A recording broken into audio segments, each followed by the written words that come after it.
Hello friends, स्वागत है आपका मेरे YouTube channel the fact show पर।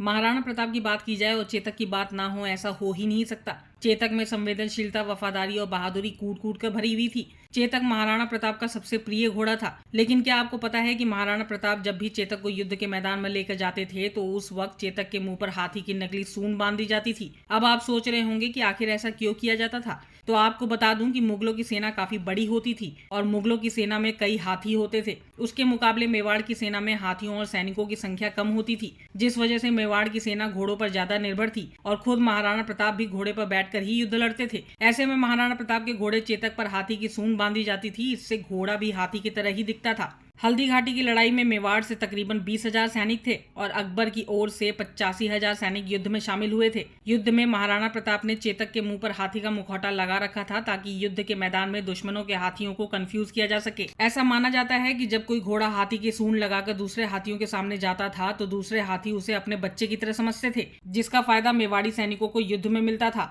युद्ध के मैदान में सेना और हथियारों की अधिकता के चलते अकबर की सेना महाराणा प्रताप पर हावी होती जा रही थी। लेकिन अंत में बिजली की तरह दौड़ते हुए चेतक घोड़े पर बैठकर महाराणा प्रताप ने दुश्मनों का संहार किया। युद्ध के मैदान में चेतक छलांग लगाकर हाथी के मस्तक पर चढ़ गया था, लेकिन हाथी से उतरते समय चेतक का एक पैर हाथी की सूंड में बंधी तलवार से कटकर जख्मी हो गया।